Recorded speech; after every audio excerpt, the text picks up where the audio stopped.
Welcome to High Strangeness, where we ask questions and explore all that is strange and unexpected in our reality.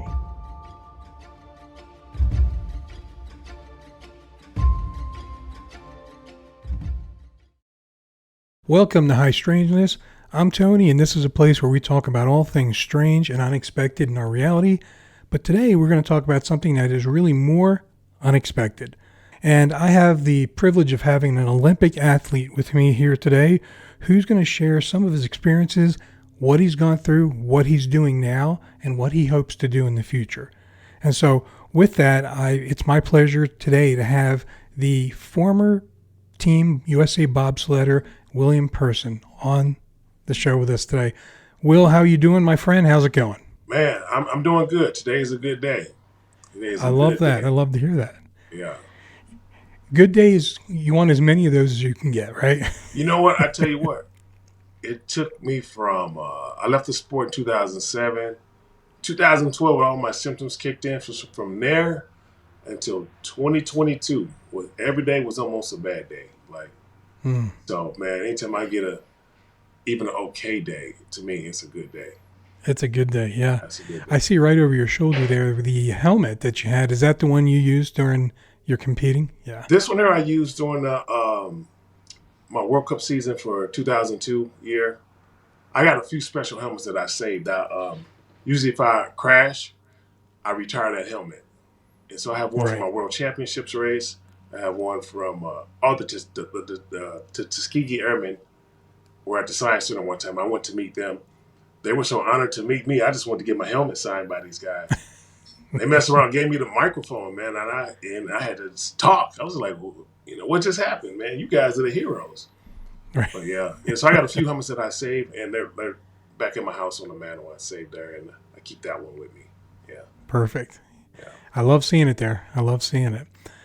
Well, Will, we were redoing part of this interview because we had problems before. So some of these questions are going to be repeats. But where are you joining us today for the audience? Today I'm in Los Angeles. Right on. Yeah, I'm in Los Angeles. Good to have you. Is it starting to cool up out there yet? Yeah. I don't like it. I don't like that at all. If you look at our Olympic suits, they're spandex.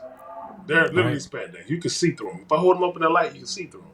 So really? Yeah. Okay. So imagine minus 40 in spandex, and then you're going 90 miles an hour into that.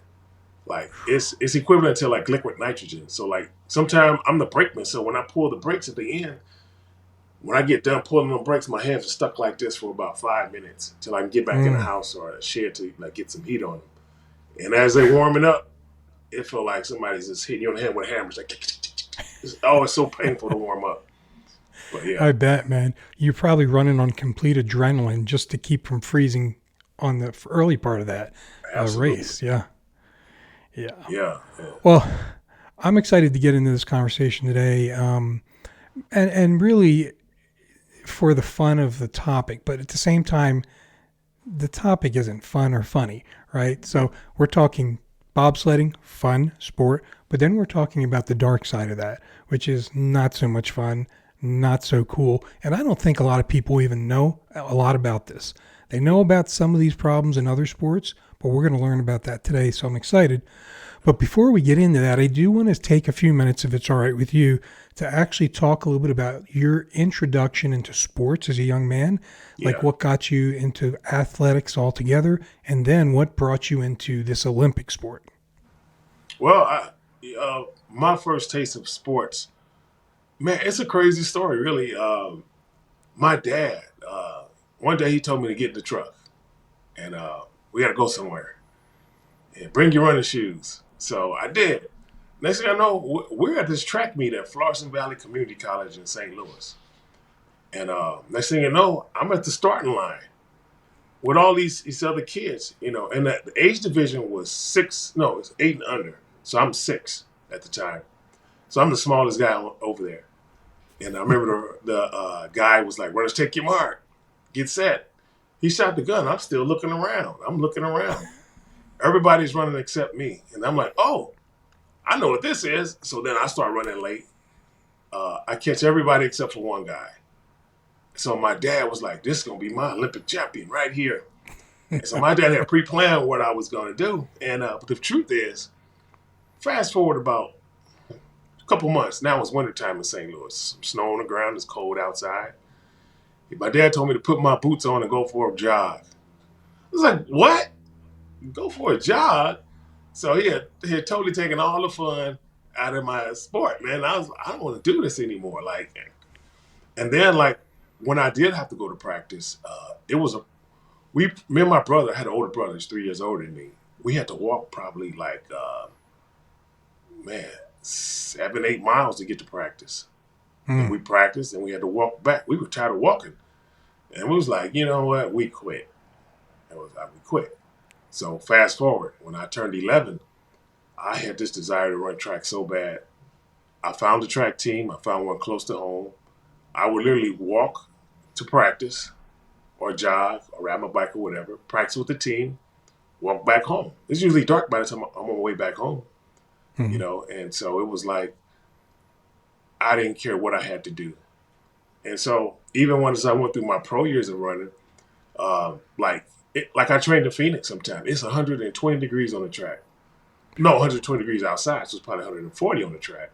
Yeah. So I'm training at 4 o'clock in the morning, 3 o'clock in the morning. The gate's closed, I'm climbing the gate, I'm getting in there to train.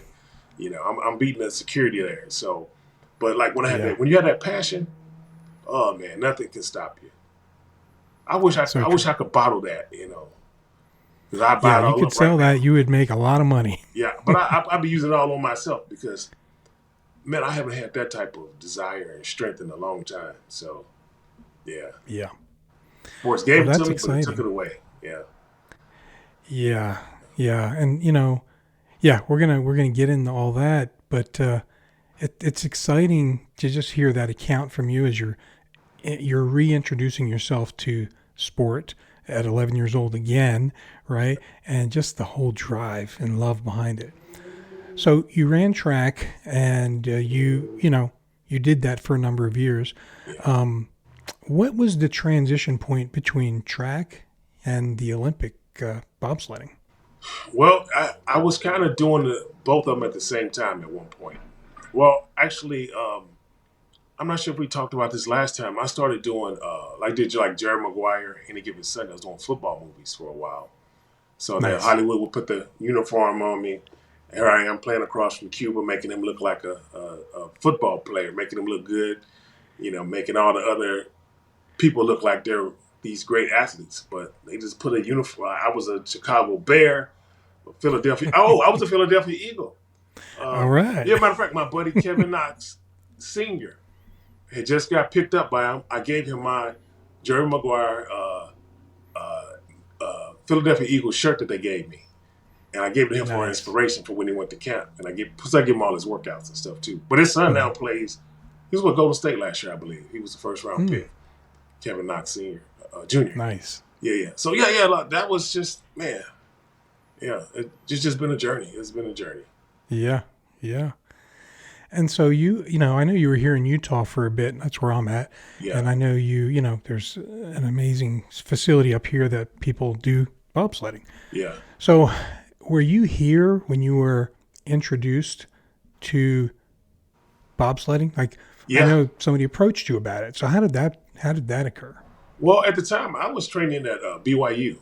I was down there training, and that's right where I met Chad Lewis and Steve Young. We talked about them last time. Yeah. I was training at BYU at the time. So I'm probably the fastest American in the state of Utah at the time. There's a lot of people faster than me, but they were like recruits from Africa or something like that. BYU had a lot of, but they had the NCAA champion that year. He ran 9.98. He was one of my training partners, Leonard Miles Mills. So, so I was one of the fastest guys. So when 2002 Olympics came, they were doing tryouts, and NBC was covering those tryouts. So they called me and asked me to come out. First time I said I didn't want to do it. But then I thought about it. Into my track career, I know I probably don't have much more time left over here. And maybe I'll pick up a sponsor if I go. It's a live tryout. NBC's covering it. So maybe, something good might happen. So I go to this tryout. I set a new record on the tryout. This guy offers me a crap load of money for the first couple months. I'll give you 50 grand if you race on my team. And I always tell people, like at that time, I owned a youth treatment facility. I'm a business guy. So I gave them an educated answer. If it's a fair price, yeah, great. I said, but if it's not, we can renegotiate later. Yeah. But 50 grand for 3 months, I'm thinking, sign me Can't up. beat that.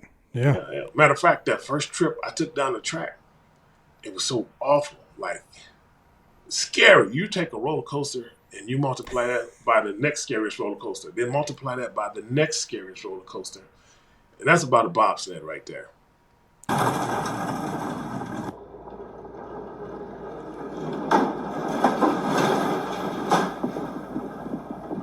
Wow. And, it's man. Anybody who get in that sled, they always say the same thing. It was like, I was fighting for my life. Yeah. So the first time I went down, if that 50 grand wasn't on the line, I probably would not got in a second time. But as you know, it's funny that. Go ahead. Sorry. I was as you know, the end of that story is he didn't have the money, and so by the time I figured that out, I was almost on the national team already. So. Right. Yeah. Yeah. Like, let me take a step back because I'm caught up in that experience when you first went down the track. Did anybody give you a heads up? Like, did anybody say, hey, it's going to be like this? Or they just said, let's try it? No. And then in the middle of that race, you're going, whoa. Yeah. Yeah. And it seemed like it lasts forever. Like, it was like, usually about a minute going down, less than a minute. But it seemed like that. So like I was on there for 15 minutes. It's like, yeah. And then it's G-forces. So you can't really replicate those on the planet. Only people that pull them is the bobsledders and the fighter jet guys. So nobody here can experience that without getting on that thing. Yeah, and I know we're going to spend a couple minutes talking about that later because that is something that people probably don't appreciate. Like they know there's twists and turns, but what's it like when you're going through it? We'll get into it in a few minutes, but yeah. I mean, that's a big piece of this. People, myself included, have enjoyed watching these races. And we appreciate parts of it, but like you can't just watching it. You really just can't the way somebody who's going through it. Yeah. So, so we're going to get into that here in a minute. I just want to say to the audience out there, there's a lot of talk out there about brain and head injuries with sports that you expect to see them in, like football, right? And some of these other sports that are like collision sports. But there's something about this sport that people probably don't recognize. The rattling and the shifting and the twisting and the turning and the G-forces. So can you describe that for us? Like, so that people in their mind can get a feel for what's really happening with the speed and the movement on that track. Well, I say on the G-force part, the best way I can explain it is like everybody is driven 90 miles an hour, 95 miles an hour in their car, right? But I always say the best way to explain this is imagine you're going down the street and you're doing 95 miles an hour. You get to a four-way stoplight. You got the green, you got the right of way. All you got to do is make that right-hand turn. But you cannot touch them brakes and you cannot slow down. You just turn the car, and that's what it's really like. You like all the blood leaves your head and it goes everywhere else except there. And I didn't really understand it at the time. I just know you made you feel a little funny sometimes, but I didn't know what it was actually doing. Yeah. Yeah. Yeah, that's what I was going to ask you. So, yeah, you're saying it made you feel funny. You were able to recoup on the track still. But, yeah, like when you got off that, let's say the first couple races or runs, and you got off and you said, man, does that feel normal? Is that something I should expect in the future? What did you think about that? Just the whole weirdness of it and stuff. Well, really, the first time you go down that thing and you get that experience, it's nothing like you've ever felt in your life before. So you're like, wow, I survived that. Let's go again. Oh, it's you done the first time, it was safe. It wasn't, it was overwhelming, but it's like I was safe. Like I was in this little thing, I never thought about the crashes or anything that could happen. But like I just went down. It was fun. All right, let's do it again. All right. But, yeah. I taught this to a lot of people. The first time you get in that sled, what they don't know is like when we're racing, my legs are extended straight like this. And I take my head and I rest it on my flat on my knees. So everything is going above me. But the first time anybody takes a ride in the sled, I always tell them to sit up straight and to watch. Then your body knows when to tense up and relax naturally. Right? But when you're going down blindly like we go down, like you don't see anything. You don't know what's coming up next. And so that the G-forces, everything's just whooping your butt, man, because you don't know what's next. Just now, now you're over here. Like a lot of people think, like they watch that Cool Runnings Disney movie, and they think that we're doing that on purpose, like we all choreographing that. Nah, G-forces are dictating where your head goes and where it doesn't. Yeah. All G-forces. So my thought about that is, and people might be able to relate to this, they just need to times it by 1,000. Ever go down a water slide that's enclosed and dark? Yeah. That's uncomfortable for people because they don't know where they're going to turn and everything. Try that 100 times faster, right? Yeah. No. That's what you're talking about. No. That what you're talking about? Okay, I'll put it this way. I once got on a roller coaster. I hated roller coasters growing up. They scared the crap out of me. I wouldn't get on them. After I went bobsledding, I remember I once got on a roller coaster. I could take a nap on it. You were bored. Yeah, my buddies, they were sick. They got sick on it, and I think I went 2 or 3 times in a row. It was really slow that day. Oh, it was a lagoon. It was a lagoon. They had that one that takes you up and drops you in a big circle, and then yeah. And I was like, what's wrong with these guys? You're like, this is boring. Yeah, it's boring. Yeah, so there's nothing I've ever been on that can even. I've seen something like that slingshot they do in Vegas. Like that thing was kind of spooky, but I don't know. Like it probably might be on that level. I think. Right. I'm not sure though, because I'm not going to try to find out. Exactly.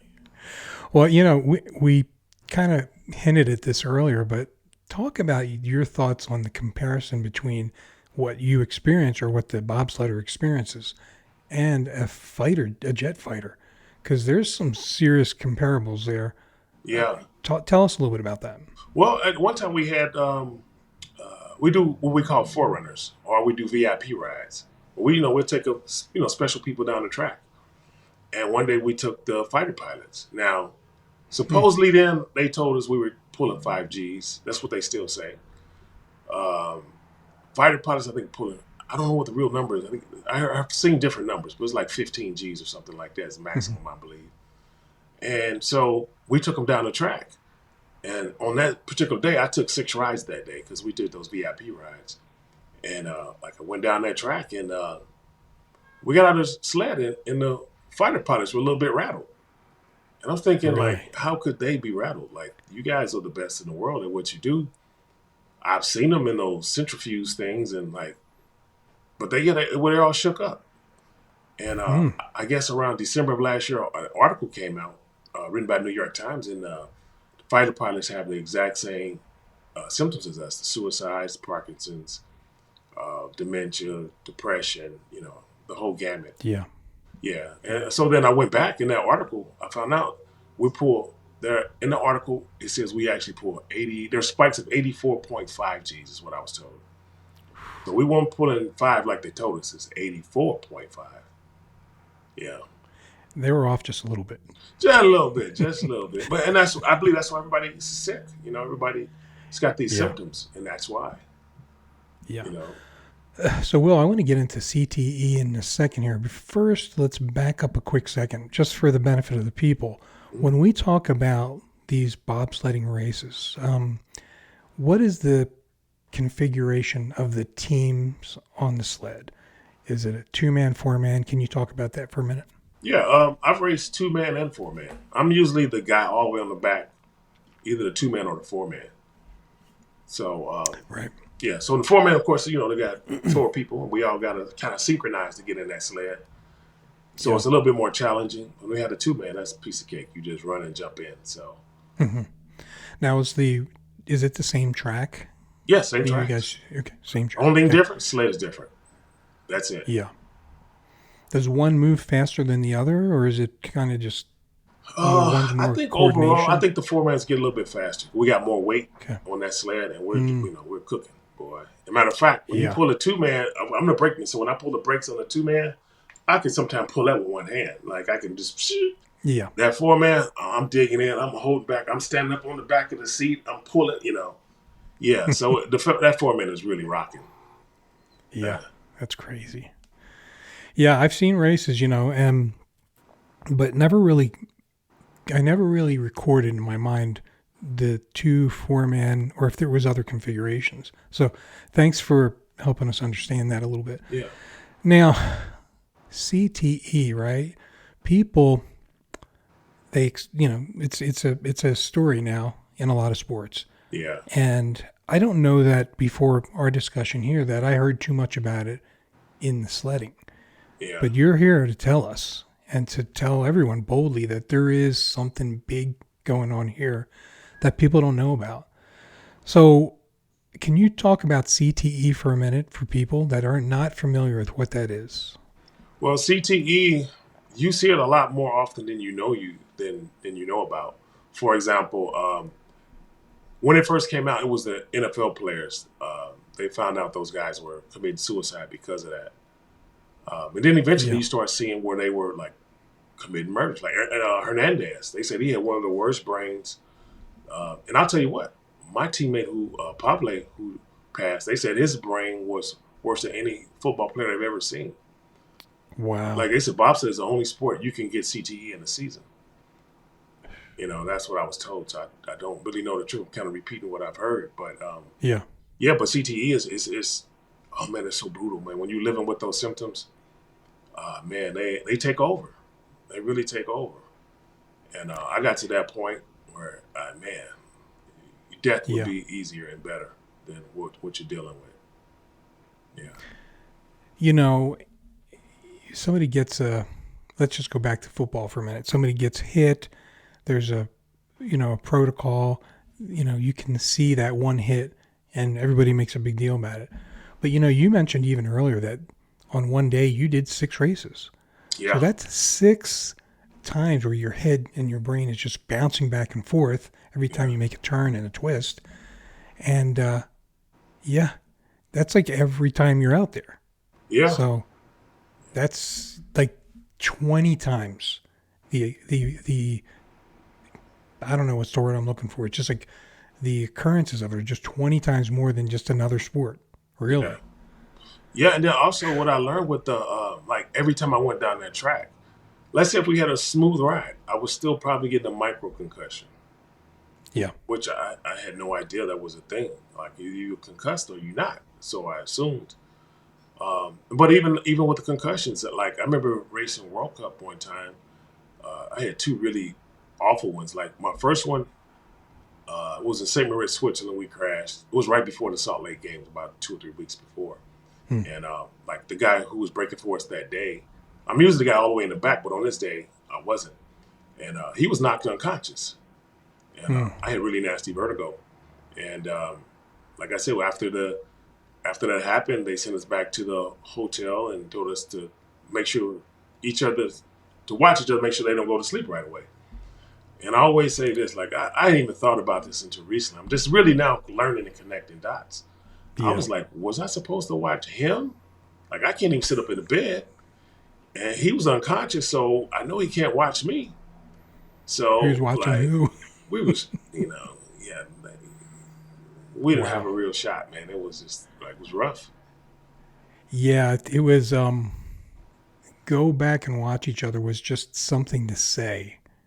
To say you've done something, because they didn't do anything. They didn't do anything. They really didn't. Yeah. No, I had another race in Altenburg, Germany. We had just won the silver medal at the national championships. I was happy to go. I was breaking for the 4-man team that won the silver medal in the Olympics the year before, and I was racing 2-man with this another driver. And we crashed. They sent us back to the top of the mountain. Crashed again, They said, hey, let's go one more time. I'm like, get it back in that sled today. I said, that's what we have an alternate for. Like, go, get the alternate. Like, I was rattled, but I wasn't rattled any more than I was on any other day. But which lets me know like I was rattled a lot.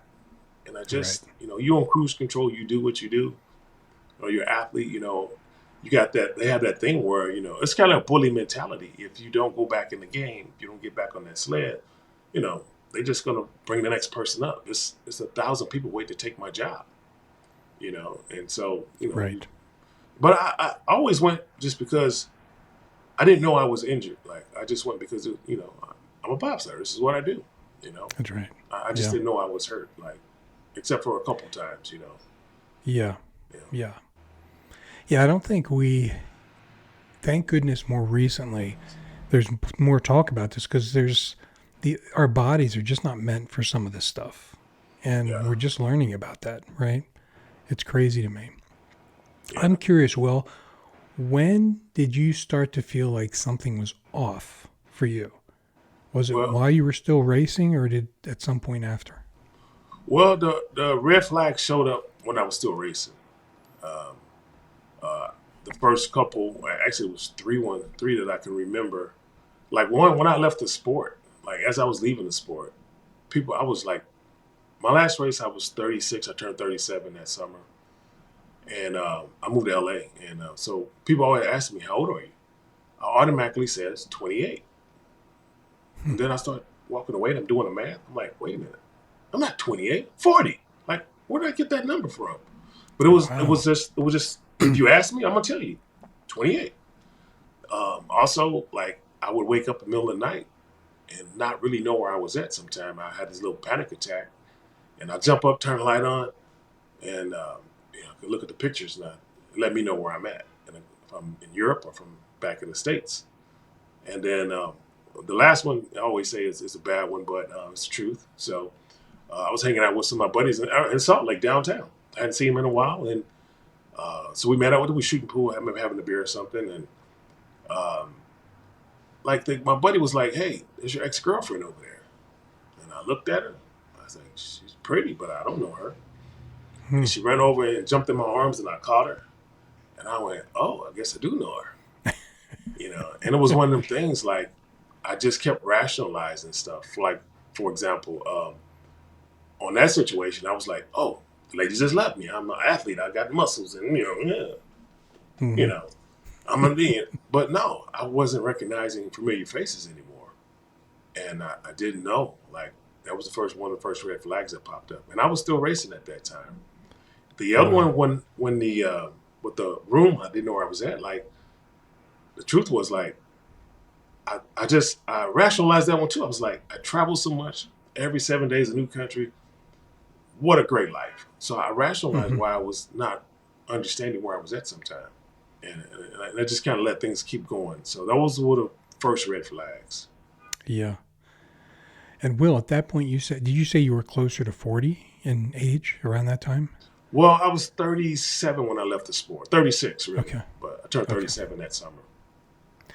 Well, I think it's interesting because, whether it's boxing, MMA, and other things, you start to see that as a guy, maybe even girls, as they get older, that, they are usually a boxer loses his chin, right? Yeah. Pretty early, like in his 30s, right? Yeah. And you see a guy 40 fighting, you're going, oof, I'm worried for him because they don't handle that jarring of the brain as much. And here you are right at that age in the middle of your racing. So like, it's a bad thing. Yeah. It's crazy. Well, I found out later, like right now, I filed a class action to get everybody help. And like now they changed it. I think you can't race too young. Like now there's an age, they put age restrictions on because there were some guys who were racing when they were like 12.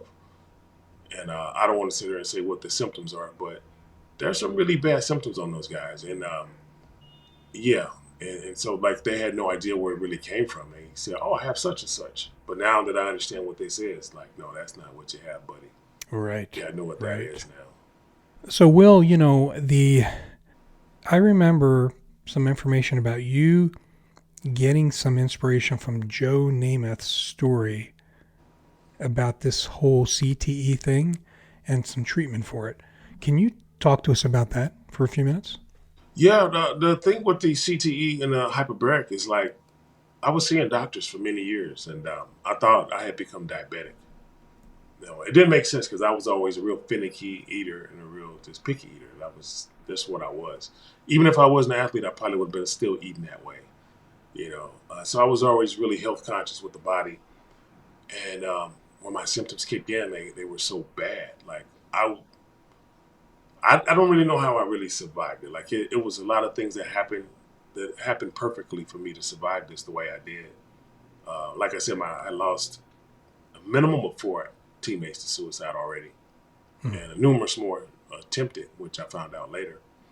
But when it came to I was like, every time I had a symptom pop up, I was self-medicating that symptom, like no energy. Okay, guess what? Now I'm drinking a ton of caffeine. I'm doing everything I can, like I said, to keep your test levels up. So I'm seeing doctors about my test levels. Like, okay, that's what this really is. I didn't know it was CTE. I really didn't understand that. But once I realized there was nothing else for me to do, I exhausted everything that there was out there to have. And I had made a deal with myself. Like, I don't want to hurt my family. So as much as I wanted to die, I was praying for death. But I couldn't take my own life. I had to kind of live this one out. But I was praying every night, praying, God, please just, don't wake me up tomorrow. Like, I can't do another day. Every day I'm like, no, not, And but that chamber, I did some research. I found Joe Namath released some videos. He said he used hyperbaric oxygen to reverse the symptoms. And I went and tried it one day. And when I came out, my life changed. Like at the time, when I came out, it was like everything was so bright and beautiful. And like, I don't think I had been seeing colors in a long time. I just didn't know it. I'm not even sure, to be honest. Maybe it was a gloomy day. I don't really know. But I know that. But it was noticeable. Everything just lit up. Like, it was like, wow. Like, sometimes I didn't recognize this place. It's so beautiful. Like, wow. And this was after the first one, even. First one out. Yeah. Wow. Because even that salesman, when he saw me, because my glasses are a little bit tinted because I'm sensitive to lights. And so the salesman saw me, putting these glasses and taking them off so many times. He came over, hey, what's wrong? And I just told him, I don't think I need my glasses right now. And he was like, oh, you're one of those? And I was like, okay, he's finna sell me. Here we go. And he was right. Some people get that immediate relief. And some people need like 30 days worth of 2-a-day sessions. And I happen to be the other one.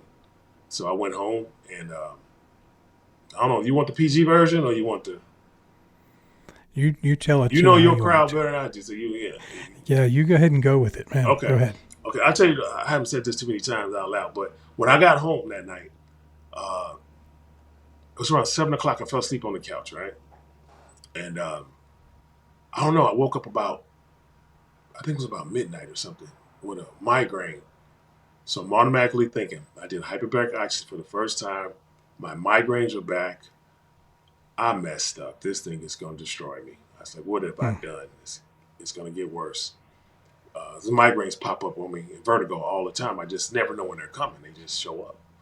Yeah. So on this day, the migraine is there, but I have an erection with it.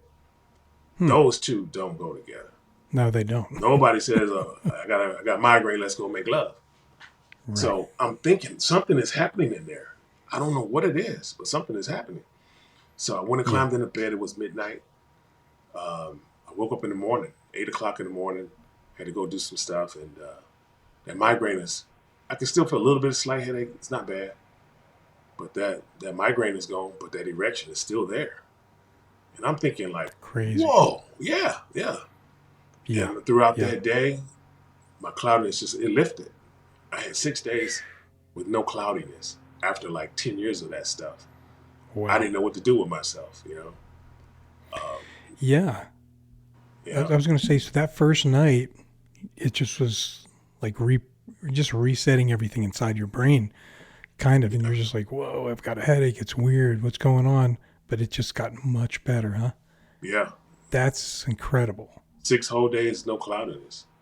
The people, they let me come back the following week. It was toward the end of that next week.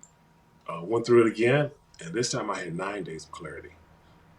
So I'm thinking, wow, this thing, it wasn't no placebo. It wasn't me just wanting it to work. It's working. And so The next problem comes in. I needed $20,000 to buy this machine. I didn't have it, and I said, okay, I'll move some money around and I'll get it done. By the time I figured out how to move the money around, it was more than 9 days. I got cloudy again, and I lay down again. I lay down, and there was no helping me when I get in that state. But my girlfriend had talked to my dad, and he had been trying to give me the money to buy the machine the whole time. And I was like, no, I'm not taking your money. I'm not accepting your money. You're going to be retiring soon, or you just retired. I said, no, this is your money. You go have fun. But on that one day I woke up, there was $20,000 in my account, extra. And I called my dad. He's like, go get the machine. So I went and paid for the machine, picked it out. By the time it showed up, the problem was I was so cloudy again. It took a couple months for it to get there. But I didn't panic though. I was like, you know what? I know what to do. It'll be here. Yeah. But, and it's been saving my butt ever since. Thank you, Dad. Right? That was great. Man. That's what love is. That's what love is right there. So glad that he did that. So a lot of people, when people go through this treatment, I'm sure there's various versions of success. Yeah. Maybe happens quicker for somebody, slower for somebody. But it sounds like for you, you're getting a feel for every so many days or weeks, you probably need to get another session. Yeah. That's kind of what you're saying for yourself? Yeah. If I know now my trigger is around 30 days, around that, between 3 weeks to 5 weeks. It could be either or in the middle. I get to that point, I'm going back dark. So I'm thinking, when you do a podcast, there's always people out there that think they know this, they know that, they're skeptical, everything. For you, what would you say to somebody who is skeptical about this? Somebody who is skeptical? Yeah, who is skeptical, yeah. What would you tell them about, hey, just give it a shot, right? You mean if they have the issue? Yeah. Oh, man. Best money ever spent. That's what I can tell you. Go do it. Like, if you're like me, you're going to know within an hour. Like, yeah. And then if you're not like me, you might need those 6 or 30 days of sessions. But it's going to change your life. Like, for me, I couldn't talk 2 years ago. I couldn't talk. Like, I was like I was almost getting like my teammate who took his life the last time he called me. He couldn't talk. I wasn't as bad as he was. He was speaking some weird language or gibberish. I don't know which one. But matter of fact, just a couple months ago, I went home to find a building to build this facility in I want to build. I was gone for more than 30 days. I put a video up on my TikTok channel. Like, you can see me. Like, I struggle to get the words out. It's almost like inside my forehead there's like a screen up in there. Like, I can see the words, but somehow I just can't pronounce them. Like, and I can't get them out. And I'm just like, it's such a struggle. And it's embarrassing too. It's really embarrassing to be that way. Yeah. Well, and the thing is though, like you said, you see that there's something here that can help you. Because I know before you had mentioned, and when we talked before, that you were really at your hope's end when you thought, there's nothing that's fixing this. Like, this isn't my life. And then you find this thing, and now you're happy, and now you just want to tell everybody, come on, man. If it can do for you what it can do for me, your life is going to change. It is. Like, I'm going to offer people the same service that I went through. And it's just that simple. Like, I don't want your money. It's something I want to do for free. I'm setting up not-for-profit now. Like right now, my back room, I have a chamber. Like, problem is, the soft chamber is not designed for a lot of traffic and wear and tear. So if I bring a lot of people in, I got 30 days and I'm numbered. My days are numbered. And then I'm going to fade out again. So I don't want to, I've been trying not to sabotage myself and sacrifice my own self to do this. Because once I go dark, no one's going to step up and buy me a new chamber. You know? And you got to make sure you take care of yourself. You're the engine behind this great concept that we're going to talk about here. But if you go down, who's going to do it, right? Yeah, absolutely. Well, actually, I'm not the real engine. People give me credit. Like, I have a TikTok channel that's just designated to helping people live with CTE, helping them if they do hyperbaric, I show them all the ups and downs and the troubles. I've been dropping these videos since I started. And the truth is, like, I don't take the credit, man. Joe Namath, man, like, I don't know if I said this to you before, but when I first figured this out and I was living again, like, I couldn't say his name without getting choked up, you know. And I remember I even called his people and I left messages, and he said thank you, and like he was like, what can he do for you? Nothing. You already did it, man. Like, you know. Yeah, he did it. But he's the movement behind this. Like Joe Namath, if it wasn't for him, man, I would still be in the dark. Like, even though he didn't give me the details, Joe, you could have gave me the details of your symptoms and how you did it. That's why my social media stuff is called One Man with a Chamber. He had a team of doctors. I tell everybody, listen, guys, I'm not a medical guy. I'm telling you what helped me. I'm one man with a chamber. I'm one, you know. Yeah. So, yeah. I love that. Well, let's talk about, you know, you've alluded to it. What's your plan? Like, you've got some really cool things planned. Tell us about it. Well, I'm working on, I have a crowdfunding out there right now, and I need everybody's help. I need it, you know. Yeah. What I want to do is provide this service. Like, most people don't, like, even though people starting to learn about this, anybody who I know who needs the help, when they talk about it, first thing they say is too expensive. It's going to cost you $200 an hour minimum. And if you need 60 treatments within 30 days, a lot of people not going to be able to pay for that, you know. And then also, like, if you look at our veterans, they're coming back with the same thing. They have the CTE from being around explosions and different things, and they're not being treated either, you know. And so I want to treat our athletes and our veterans for free. And then once we get up and moving good, then I want to open the doors for everybody. There's so many head injuries, and because the way the doctors treat them here, like, they don't treat head injuries unless you got a, you know, if your head opened up and they're going to stitch you up and close it back up. But they're not going to do anything with the brain. They're just going to let you, you know, you're going to slowly just go down and go down and go down and go down. I don't know anybody who ever got a concussion who got treatment during my era anyway. And right now, they're barely just starting to change that in the bobsled community, but only because I forced it to them in court. You know? And they're still fighting me on some of it, like the wording of what that looks like, the warnings. Because I told the judge, I said, everything is negotiable except warning that new generation. We're not going to harm our youth anymore. We can't do that.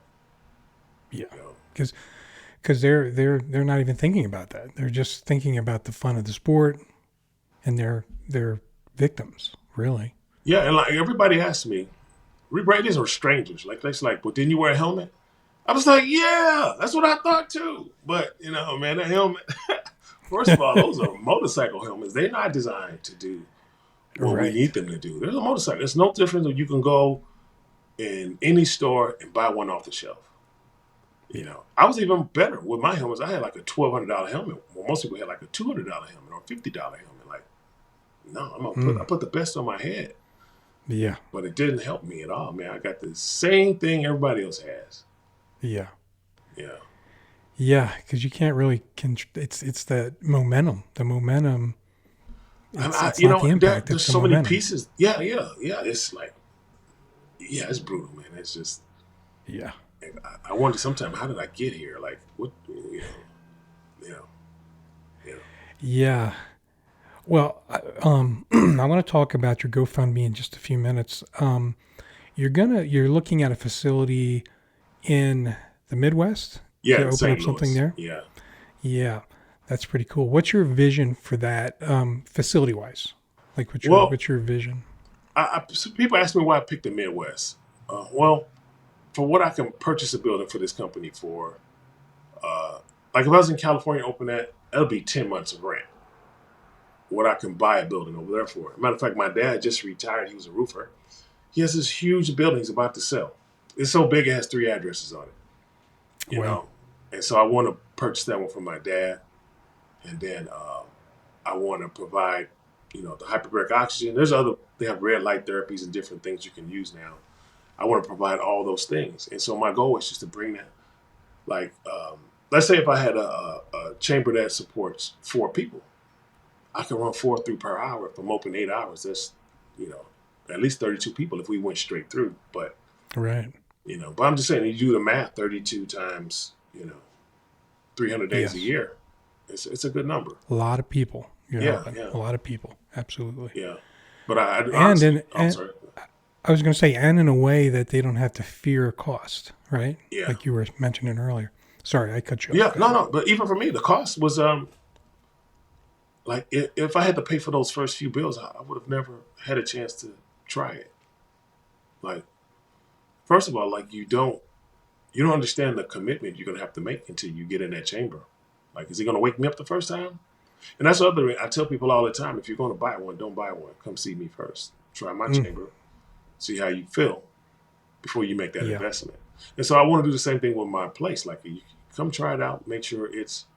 But I'm hoping everybody's like Joe Namath. Like, I've met so many people who got permanent relief, man, permanent. And I just, I'm hoping everybody's on that level and not on my level. Right. Yeah. Yeah, because yours is not permanent, but it's cyclical. So you know every so often, but at least you know that. That's good because yeah.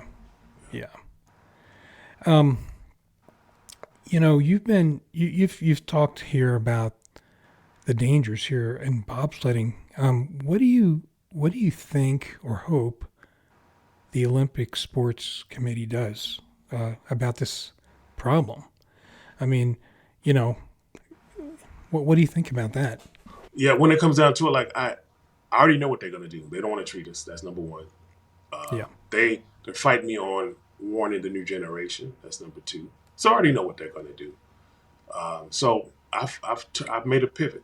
I've learned like they don't want to help us. I'm gonna help us, and so that's kind of where I'm at right now. But Yeah.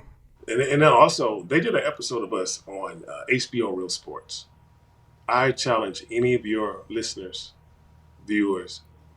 You can go to HBO Real Sports website and find any episode they've ever done, but you won't find that one. The little place for holding it is there, but you won't find that. The people, those fighter pilots who are struggling now, they did an article on them last year. It came out December 2024, written by the New York Times again. They have the same issues as the bobsledders. If you go look up there and pull up the links, they won't work. I challenge any of you to go find those links. But if you want to see them, I'll send them to you because I know the guy who wrote the article. Well, the guy who wrote the article sent it to me. I don't know him personally, but Yeah.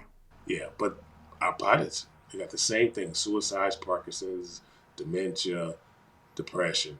It's those G forces. They're wicked. They're wicked. Yeah, it drives me nuts when I think of how a free press and media is not so open. Like, you said those links, they've been brushed. They're off, Yeah. right? You can't find some of those things. It's true in certain subjects, and I'm thinking to myself, how dare they?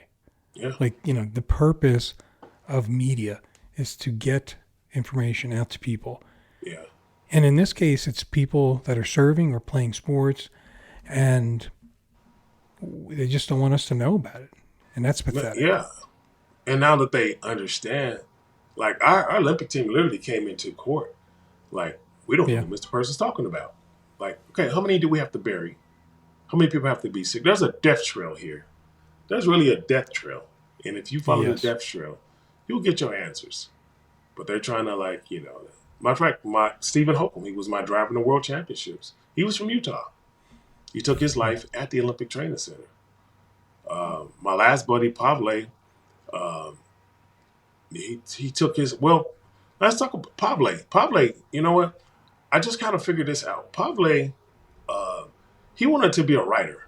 And so when I left, before I was with Team USA, before I opened my first treatment facility for youth in Utah, I was doing football movies like, Jerry Maguire, Any Given Sunday, stuff like that. So Hollywood was my thing. So when I left the Team USA, I kept having this dream, man. I don't know if did you ever see Jerry Maguire? Yeah. Okay, there's a scene at the end where Tom Cruise, he's running down the tunnel to go check on his Cuba Gooding Jr. has just been knocked out, his client. And Tom is running. He's known for running. And he runs to this spot, he delivers his lines, and he's like, I'm like, wow, I'm in awe. Wow. He did it like 5 times. He's running each time. And I'm just blown away. And so my last year with Team USA, I started having that dream of watching him do that over and over and over and over. Every night it was waking me up. I said, okay, God, I think I know what you want me to do. So after I left Team USA, I moved to LA. So now I'm writing. I don't want to do football stuff anymore, but I'm writing. And when Pavle, my teammate, when he left the sport, he wanted to write too. So he started calling me. This was random calls. I never knew when they were coming. And I thought this was like, he had these unique creative ideas, right? I was like, wow, that's so crazy it could work. I was telling him how to tweak it, right? And so, and I'm just really connecting these dots. This happened before COVID. I'm just connecting the dots over the last probably month or so. His mind had slipped. His mind was slipping. That wasn't creative writing. And I didn't even catch that until now.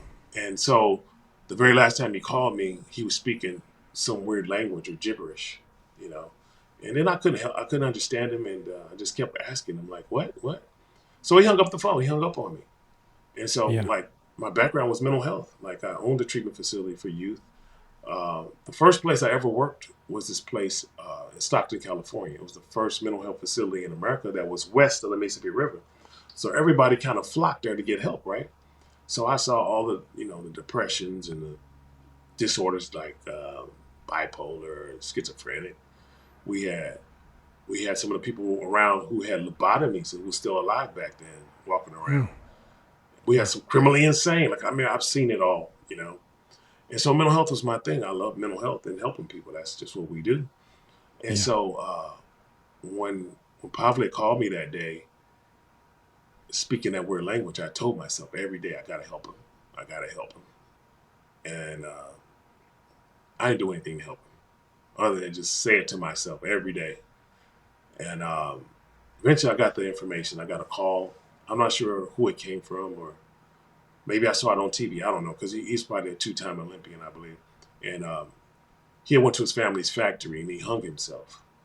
And, I felt responsible because, mental health is my thing. I should have helped him. I said I was going to help him.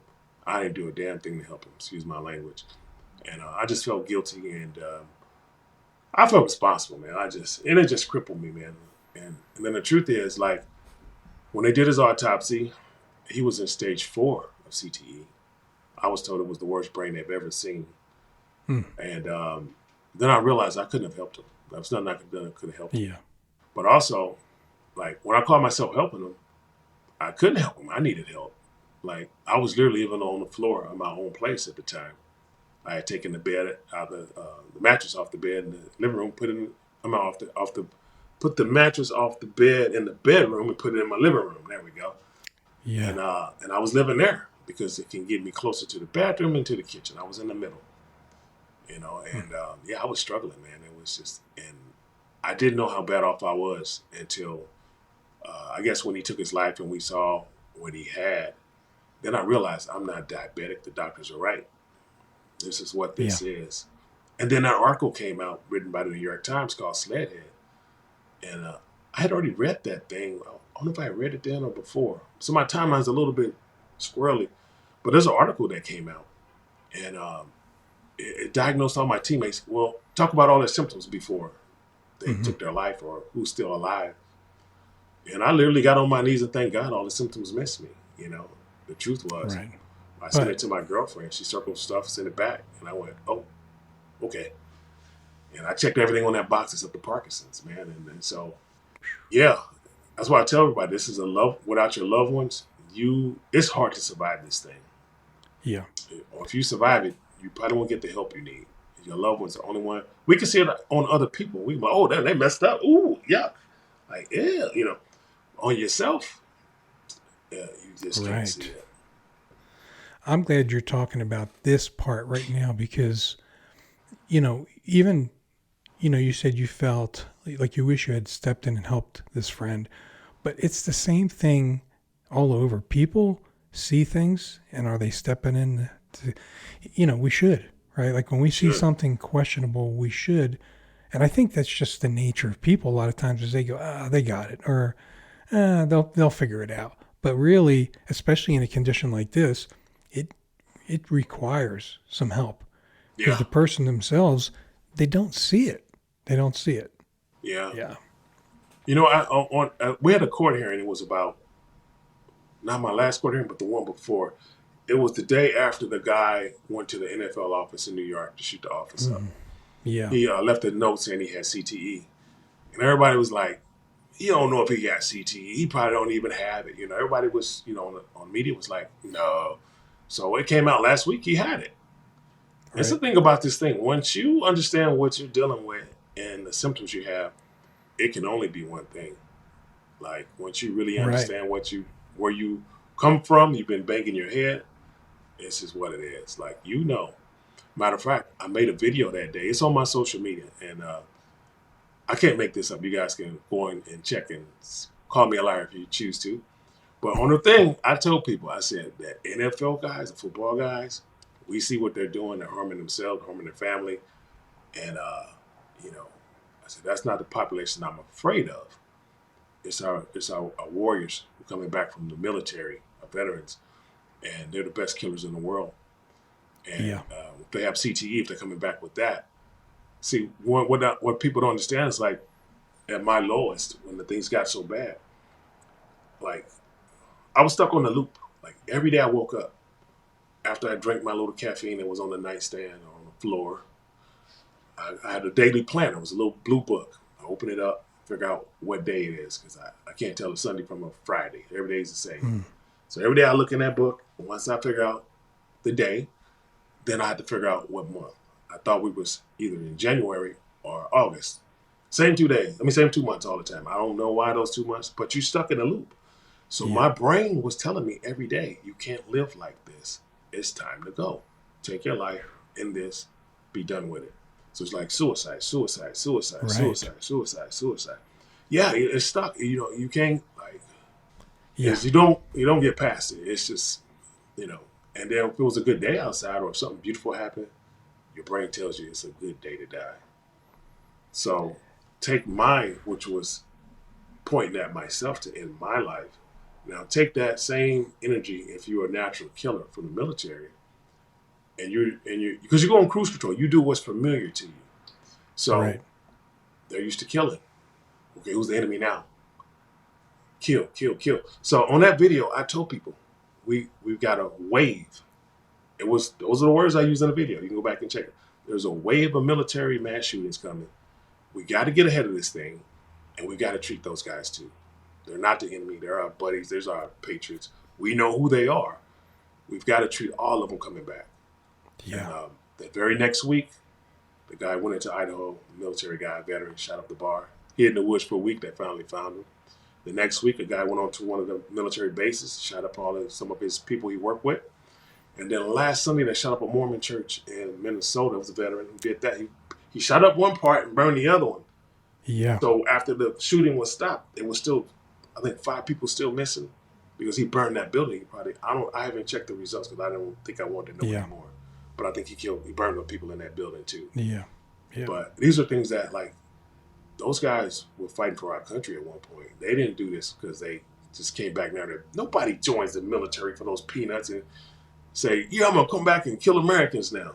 Right. No, man. When that mind switches and you have no control over it, I know because I know what my brain was telling me. Did I act on it?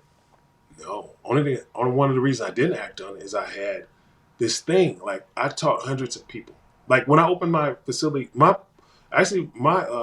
independent living treatment facility was actually by BYU, right? So it was right down there. So, like, I taught hundreds of people, literally hundreds. If today is a great day to die, tomorrow will be a great day to die too. So then when you get to tomorrow, it's still a bad day. You're like, oh, still here, huh? Okay. It's a good day to die today, tomorrow. So I just keep moving that day. Every day is, it's tomorrow. And it just stuck. And it didn't. And then I remember the people that got harmed when suicide happens, your loved ones. So I made a deal with God. Like, if you can take me, but I can't take myself. But I need you to come on and do what you got to do. Wow. And I tell you what, like, at one point, the lowest, like, I was praying for pancreatic cancer. Like, just give me that pancreatic cancer. because I know everybody I know who got it, they left quick. Like, they didn't stick around long enough. You know, they got it, they died, and they were gone. It was quick. I had an uncle who was diagnosed. He didn't even know he was sick. Within months, he was gone, you know. Yeah. And like, that's how bad this thing is.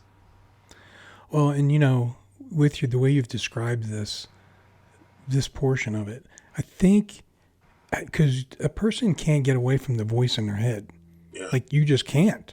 So, you know, this is not, you should know better. This is not, oh, you know, to explain this to them, think differently. No, because they got this voice going on, like you just described, which is telling you every day, you don't need to be here, you know, and stuff.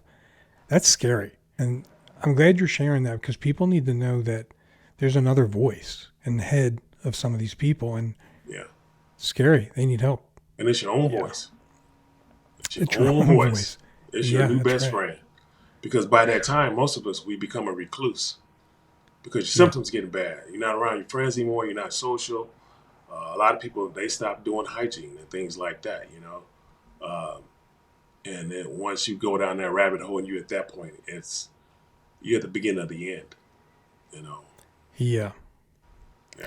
Well, you know, let me ask you this question, because we've talked about how important it is for the circle of friends and support of individuals with this problem to help and to pick this up. Yeah. If a person who is experiencing this themselves, but is still at the point where they're really like, whoa, you know, they're not totally in a hole yet. You know, they're suffering in silence, really. What do you suggest for them? Because they may think they should just keep quiet, or I'll get over this. What is your, you know, advice to those people? Well, I'm glad you said that. Like, I've been dealing with that a lot. Man, somehow the internet made me the CTE guru, which is not true. But I know what I've been through, and I know what it took for me to come out. And that thing is, you got to build community, and it's your family, it's your loved ones, are the ones who are going to help you through it, because they're the one. Because like every person who's been confirmed with CTE who did anything awful, the loved ones always say the same thing. He was such a gentle giant, or he was such a sweet person. He wasn't acting like himself, or he was acting out of character. So as soon as you see he's not acting the same, or how he should be, or who he is, immediately get help. If he tells you he's okay, but you know he's been going through the head stuff, or he had a concussion, do not listen to him. Because a lot of this stuff is shame. Like, for me, I got interviewed by HBO Real Sports, and they asked me a question. We're talking about bobsledding. And then I start seeing myself go, squirrel. You know, I'm talking about stuff over here that's not even related to the conversation. I saw it happening in real time. And that's when I knew, like, uh-oh. Like, I had a meltdown. I stayed away from the media. No more interviews. I think I tried one more, but I practiced like a champ. Tried that other interview, same thing happened. It's like, you cannot fight this thing by yourself. It was literally like, I think the big straw for me, it was two. It was the one, like, really, my girlfriend, she speaks to the phone on her family a lot. Like, they're from New York, and they're a very loving family, but they're on the phone, like, all the time. Every sister got a phone call. And it's like, sometimes they own a group chat. And it says, la la la la la. And so I went back to, I bought a little lake house during COVID in St. Louis, and it really was my death house. I was preparing to go back to die, you know, because like at that time, like when I was walking, like the ground in front of me was always kind of doing this in front of me. Like, and I knew my time was about up. And a girl I was dating, like, I kind of want out that relationship because she's the one that's keeping me here. So your loved ones going to start to push you away because they're starting to, you know, make that death thing, you know, a reality. You're pushing people away. You don't want that. You don't want to hurt them, number one, and you don't want that love to keep you here, you know.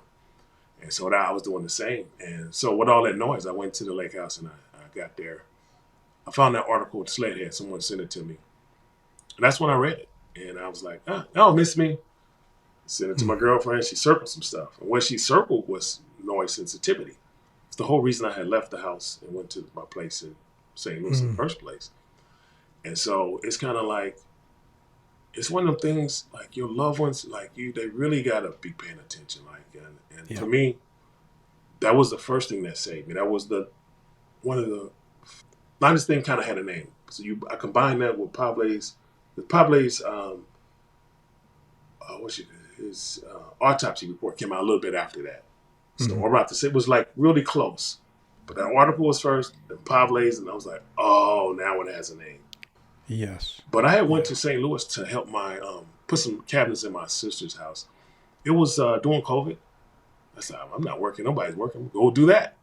So I drive across the country. I'm just enjoying making videos, having fun. I get to St. Louis. My dad's a general contractor, well, he was. And he's going to help me. He's going to meet me at the store in the morning. He's going to, we're going to pick out cabinets together. So I said, okay. So I told him to call me in the morning. So I put my wallet, went in the garage, put my wallet in the car. Because with CTE, I learned a system. When I come home, I keep the keys in the same place, keep the wallet in the same place. Glasses, always in the same place. Never move it. Just clockwork. Right. So in the morning, my dad calls me. I get up. He's like, it's time to go. I said, all right. I go to the car. My wallet is not there. I'm thinking, interesting. I went to the bedroom. I said, I could have swore I put it in there last night. It's not in my bedroom. Went back to the car. It's not there. Went to ask my sister. She hadn't seen it. Asked my nephew. He hadn't seen it. I'm thinking, my family wouldn't steal from me. Like, no way. Went back to the car. So I don't know. I'm doing this probably 40 minutes, I'm thinking. I don't really know because it take about that long for my dad to get from his house to the store. So my dad called me. He realized I'm still home, and now he's mad, man. My dad, short fuse, boy. No, what do you mean you still there? Like, I'm here you wasting my day. My dad, he's the limit. And I said, Dad, I don't know, man. I put my wallet in the car last night, so I don't have to worry about just getting in the car and go this morning. And so as I'm talking to him, I'm walking to the car, and my wallet is right there where I left it the night before. But for the first time, my family saw it on me. They saw it. And I have been trying to tell them I was having some problems. But if you tell most people, like, oh, I go in the room, I can't remember what I go in there for. Everybody say the same thing. I do the same thing. But like, no, did you also get vertigo? Or are you also having blackouts? Or are you living on the floor? Like, there's a lot of pieces that was missing there. But for the first time, my family saw it. And after that, my dad became my biggest supporter. And which was good because for me, as a unit athlete, we isolate from the world. Like, I left home when I was 17 or 18 for college, and I never moved back. Right. So when you do that, like, you don't get to see the loved ones every day. They don't get to see, it's better now because we got the phones now, no long distance charges anymore. You can FaceTime. Yeah. But yeah, they got to see it on me in real time, and that's kind of what helped save me. That is a blessing. Yeah. Yeah. I'm so glad you shared this story because I think people need to hear it. And I'm glad you're doing what you're doing, trying to get help for people as well. Talk a minute again about just about how people can follow what you're doing, how they can help, how they can donate, anything that may be there for them to do. Well, I have a crowdfunding out there. But before we get to that, like, you can always find me through my social media. My name is William Persson. Everybody's a person. Person.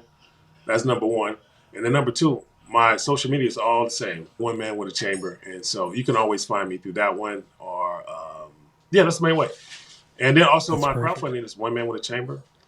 And guys, whether you donate $1 or $5 or $10 or $1,000, like, every dollar is going toward, treating our people for free. So please donate and follow our journey because we need you to follow our journey. Like, I need the world to see this. Yes. Like, when I created that independent living program in Utah, they opened me as a pilot program because what I did was so different and unique, right? And people started to clone it when they saw what I was doing. All the providers tried to clone me, right? And people came to me like, you should sue them and sue them. Like, no, I can help all the kids. Like, this service is created for a reason and it's needed. So I'm really hoping if they see me up and rolling, they see what we're doing. Capitalism out of America, they do what they do. They're going to clone what I'm doing. And like I Yeah. said, but I want to continue mine for free because I want people to come get the service. Yeah. Yeah, because that's right. People If I will be take loans, better I have to off. charge, and I don't want to charge. Right. Yeah. Yeah.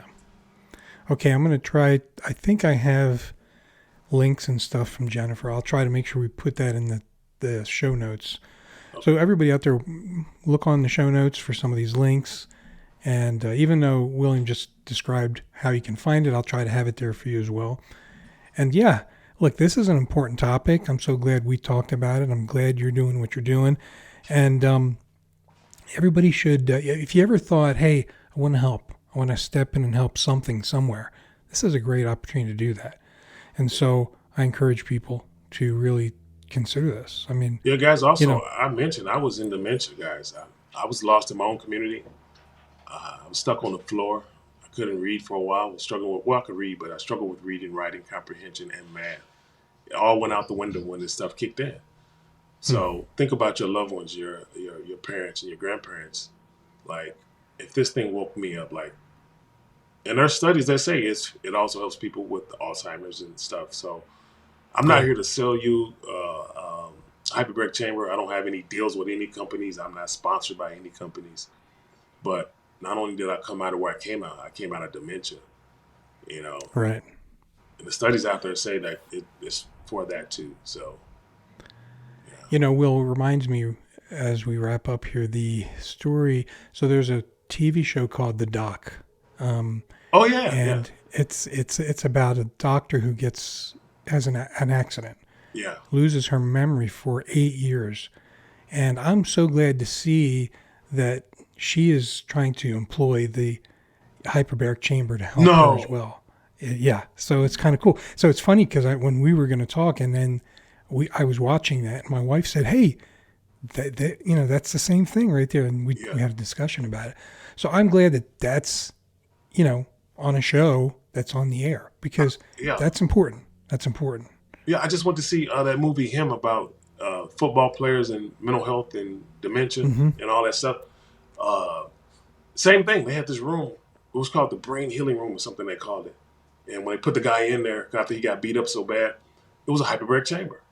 Yeah. And then I was watching a story on ESPN on Saturday. It was a guy from Houston, the strength coach from Houston Cougars. He he had melanoma cancer. They gave him 4 to 6 weeks to live. He did all the Hmm. stuff that the doctors told him to do, and it wasn't working. So he tried non-traditional. Next thing you know, he was climbing in a hyperbaric oxygen chamber, and his numbers are normal now. Like, and so people are catching on. Like Yeah. I have two And this people right has now going through hyperbaric for cancer, working on the third wow. one right. Yeah, it's just most newer doctors will have you go through it before you start chemo, while you're in there, and when you get out. And but Yeah. old school doctors, they're still on that thing. We don't know if it really works. So yeah, yeah. But the world is catching on, and it's That everywhere is now. awesome. And And its application is a lot. It sounds like a lot of things, mostly the brain, but other areas too. it oxygenates Amazing. every cell in your body. So cancer can't live in an oxygenated environment. And Yeah. so, your good cells want it, your bad cells don't want the oxygen. So they Right. leave. It's just really that simple. And me, 2 years ago, I was barely talking. And right now, like the last 3 court hearings I had, my law team and the Olympic law team are now working together. Yeah. So it's literally God woke me up, and I'm in front of the judge representing over 600 athletes, almost 700. Probably be more like 12 when we get done. Yeah. And I'm there representing the class, and I couldn't talk very good 2 years ago. Like, I don't know. Yeah. It's like, yeah, Yeah. I just don't know what to say, man. Yeah. I Yeah. love this. Well, as we wrap up here, well, thank you once again. It's been great. Is there anything else in closing you'd like to just say to anybody out there about this subject, about any of this?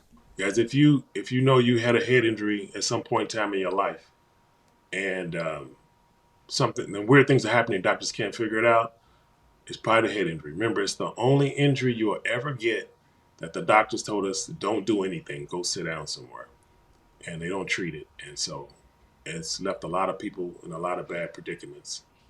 Yeah. Yeah. So I agree. look at that first. Look at that. Eyes open, everybody. Eyes open. Yeah, Yeah. absolutely. But thank you, everybody, for listening in. Important topic. And a great guy here trying to make something happen. He's sounding the alarm, letting people know this is a real thing. So, Well, before we go, listening. one last thing. Your community, you're right there by that bobsled track. So it's going to be your youth that's going to be getting recruited the most. That's so true. You need to get to your youth and have them understand what they're getting into. So hopefully enough of your people will see this so they protect their children. Because the Olympic team won't do it, and they're fighting me on doing it now. But I'm gonna be talking until I can't talk anymore, until they do proper warnings. I'm going to be doing a warning for them. Yeah. Right. Okay, everybody. Thanks for being with us. And remember, there's a lot of strange and unexpected in our life and in our reality. So keep your eyes, ears, and minds open. And until next time, stay safe. Thank you for listening to High Strangeness. This was a glance at some of the strange that exists in our reality.